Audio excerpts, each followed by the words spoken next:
검찰, 금감원 등 국가기관을 사칭하는 보이스피싱.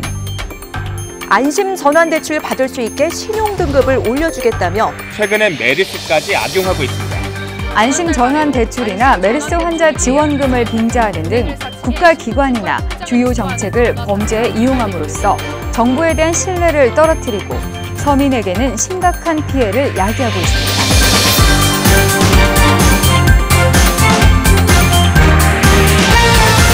보이스피싱이 진화하고 있습니다. 날이 갈수록 수법은 교묘해지고 범죄에 가담하는 사람들도 늘고 있는데요.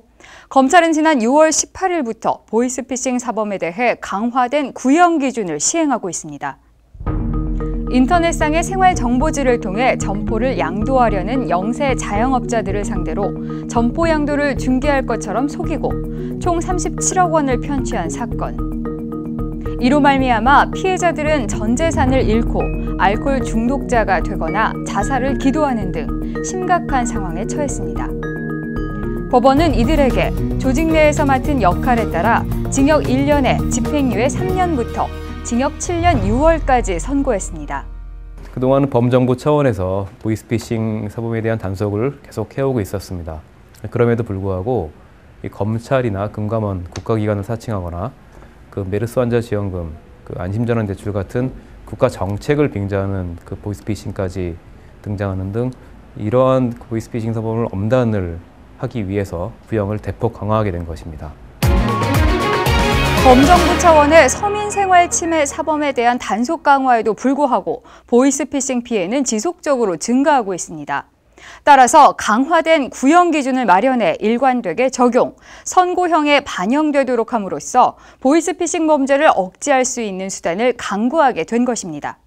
보이스피싱 조직은 다수의 대포 통장을 사용하고 있어 적발되더라도 실제 처벌받는 피해 금액은 극히 일부에 불과하고 드러나지 않은 피해 금액이 훨씬 많음에도 법원의 양형 기준과 검찰의 구형 기준은 피해 금액을 기준으로 하고 있어 보이스피싱 범죄의 죄질과 폐해에 상응하는 처벌이 이루어지지 않고 있습니다.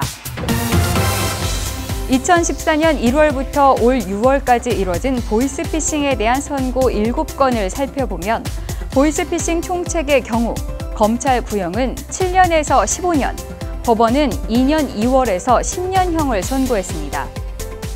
중간 관리책과 통장, 인출 모집책, 인출책, 상담책 역시 검찰 구형과 선고형이 확연한 차이를 보이고 있음을 알 수 있습니다. 검찰이 시행하는 강화된 구형 기준은 다음과 같습니다.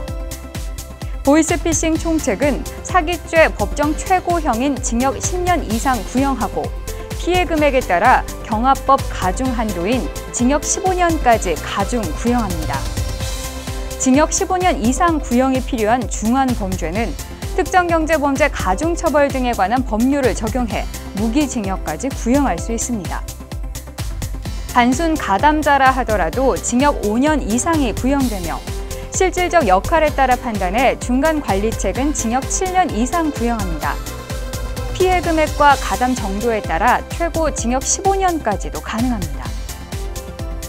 현금 카드나 비밀번호 등을 빌려준 사람도 사기 공범으로 적극 수사 대상이 되며 전자금융거래법 위반으로 의율하는 경우에도 원칙적으로 구공판에 징역형을 구형합니다. 검찰은 법원의 보이스피싱으로 인한 폐해가 심각하다는 점, 그리고 적발된 범죄가 빙산의 일각이 불과하다는 점 등을 부각시켜서 그 구형에 상응하는 그 선고형이 이루어질 수 있도록 더욱 노력할 계획입니다. 가장 중요한 것은 서민들에게 큰 상처와 피해를 입히는 보이스피싱 사범들을 실질적으로 엄단할 수 있어야 한다는 점입니다. 검찰은 양형 기준상 특별 일반 가중인자를 적극적으로 발굴해 재판부에 제출하는 한편 자세한 피해 실상을 기록에 현출하고 구형 의견서 제출 등을 통해 보이스피싱 범죄의 엄벌 필요성을 적극적으로 설명할 계획입니다. 지금까지 검찰에게 묻는다였습니다. 고맙습니다.